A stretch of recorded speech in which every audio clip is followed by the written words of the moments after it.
Batman for the NES.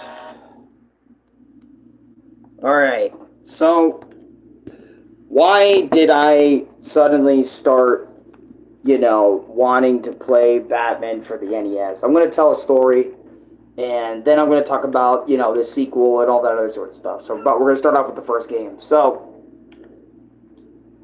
when I first played Batman NES, I actually had no idea Batman had any actual NES games like on the market. I remember I was sitting there playing Batman Arkham City, and I was trying my best to play it. And you guys know me; I struggle a lot with open world video games, like open world or sandboxed video games that aren't like regular Super Mario 64 or like other games, right? I struggle a lot. And I remember when I decided to finally, play it and play it on the channel, try to make a stream out of it. And, when I played Batman Arkham City, it just ended up feeling like the exact same thing over and over again.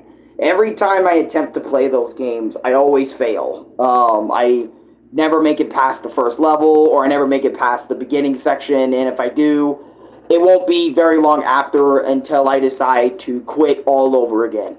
And I said, you know what? Screw these games. They're already liked enough by enough people. I don't have to play these shitty Batman games. Let me go arguably play an even shittier Batman game. So I decided to boot up my NES, and I said, you know what? Why don't we play Batman for the NES? And little did I know I was going to go through some of the most hellscapish Batman gameplay I have ever experienced. So, Batman for the NES is pretty much a Ninja Gaiden, Castlevania-esque kind of cloned video game where basically, obviously, you run around, you shoot enemies with different weapons and all that other sort of stuff, and then the boss battles are pretty much pseudo Ninja Gaiden Mega Man-ish boss battles.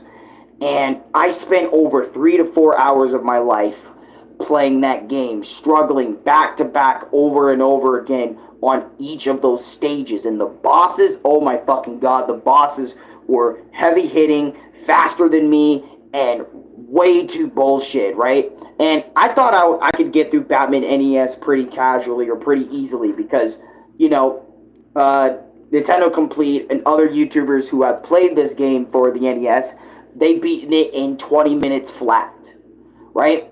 And I'm like, 20 minutes? Okay, bet I could go in there and try and beat it. I tried, and guys, I whipped it up on stream. I have live footage of my entire... I even have a playlist dedicated to every Batman playthrough I'm going to do because I just... After this game, we'll talk about that when we get to that point, but... Basically, I have a whole playlist and a whole live stream dedicated to the entire game of Batman NES. And to sum that experience up in a nutshell, right, it was hell on earth. Every level with enemy boss design that is straight up garbage. You got or garbage placements. You got boss battles that arguably take way too long and have no health bars, so you can't tell if you're killing them or even dealing damage or not. Batman having 5 to 6, 7, 8 different weapons. Low-key, and also each weapon uses over 2 ammo per shot unless you're using the Batarang, which I kind of found kind of shitty. And I just remember just having a really miserable time playing Batman for the NES. Like, some of it was good. Like, the music for Batman NES, holy shit, that is some godlike music. I love Batman NES's OST. It is phenomenal. It is fan-fucking-tastic. That is some good OST. That's some good music. Y'all should need to check that out. Might need to play Spider-Man for the NES sometime. Actually, I probably won't be replaying the Spider-Man NES games anytime soon. Especially Maximum Carnage and, the other game, because they gave me severe PTSD. Anyways, we're not going to talk about that. That's Spider-Man. But anyways, yeah, to sum up Batman for the NES, would I recommend you play it? No. I honestly do not recommend you play Batman for the NES unless you love bad shit hard platformers, unless you love platformers that are just a pain in the dick to get through. All the bosses suck. It's a whole thing, man. It's really a whole thing. Batman Return of Joker opening.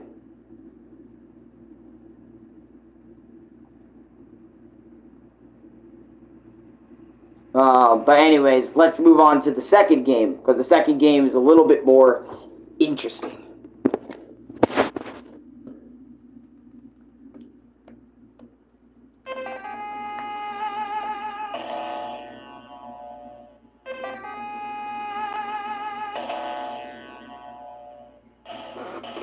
The WQ League, welcome to stream. Talking about 2 NES Batman games from Sunsoft, the Duology that Sunsoft made. Kind of like the intro a little bit. But anyways, so what makes Batman Return of Joker tick, right? So when you look at Batman Return of Joker NES, I remember when I played this game, I was so shocked because of the simple fact that of how the game looked, right? Because not only you got interesting gameplay, but look at these cutscenes, ninja gated levels. And you guys remember the ninja gating games had beautiful cutscenes for the NES system. And seeing that Batman is one of those NES games that actually got the proper treatment, as you can see, look at the way Batman's sprite is there. It is amazingly detailed. It is amazing. This is on regular NES. This isn't Super Nintendo. This is NES. Right? And that was the whole opening. But as you can see, the game actually genuinely looks good. Right? It looks better than the first game. The controls are a little bit more on the, side of things. It's a little bit more on the Castlevania side, as in, like, you know, Batman's jumps are way too forward, kind of stingy. You also have a life bar. They finally show you your life bar. And also you have a B meter, which if you charge that up, you'll become like golden super Batman. This is not a joke.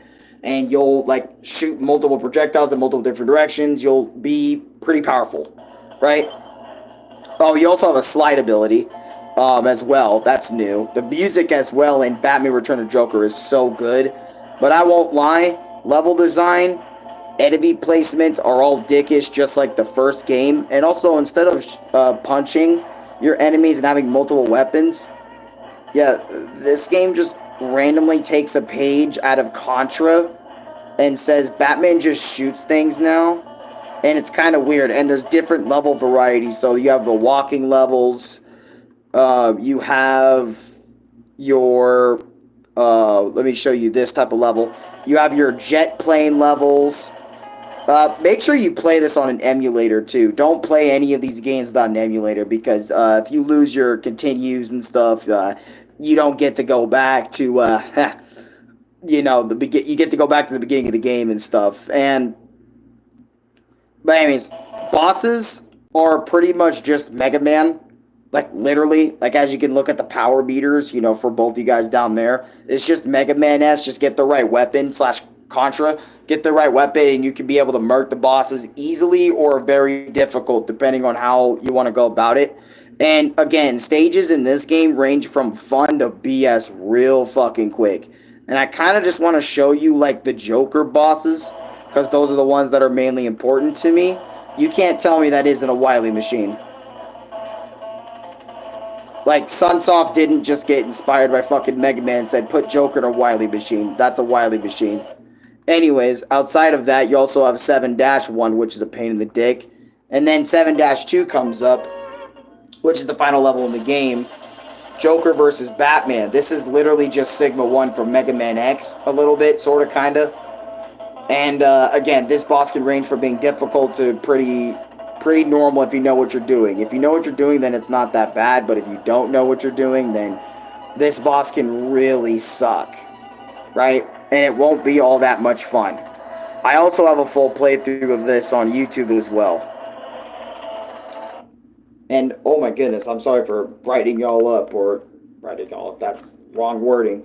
Uh, I'm sorry for doing that. But anyways, right? What makes this like I said, what makes this a problem for the most part, right, is like the games, like the Batman Sunsoft games, they're good, okay? But they're really, really hard, and not a lot of people know about them, and I kind of want to spread the awareness out there for anyone that wants to give Batman NES a try if they're kind of tired of the Arkham games and, you know, they're wondering why there hasn't been any other Batman game. Y'all can give these games a try, and I'm going to be real, I raged a lot, and honestly, the reason I'm so calm in this review and so out of it and just kind of want to get it done is because I've spent most of the day just screaming my ass off and I don't feel good. So that's why this review kind of feels rushed. But that's my experience with both games. Honestly, both these games have put me through absolute hell. And I wish I, you know, well, Batman NES, the first game, put me through way more hell than the second one. Because I honestly thought when going into the second one, I thought the second one was going to be worse because I did Google research and they said the second one is considerably harder. And everyone said the second one's considerably harder. And I'm like, okay, let me go into it. Yet I beat the second one in an hour 30.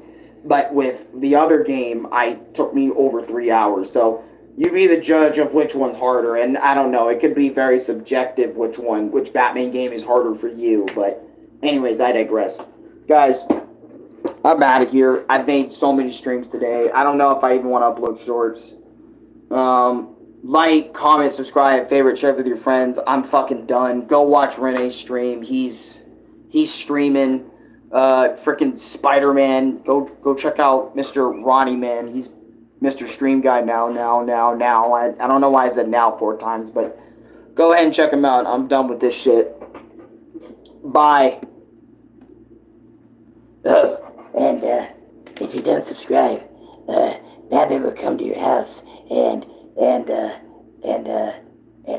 give you some comics. Yep, that's what's gonna happen if you don't subscribe. You're gonna get comics through your dry ass lips. I don't know. I don't have a Batman plush, so I couldn't do a bit, but I tried.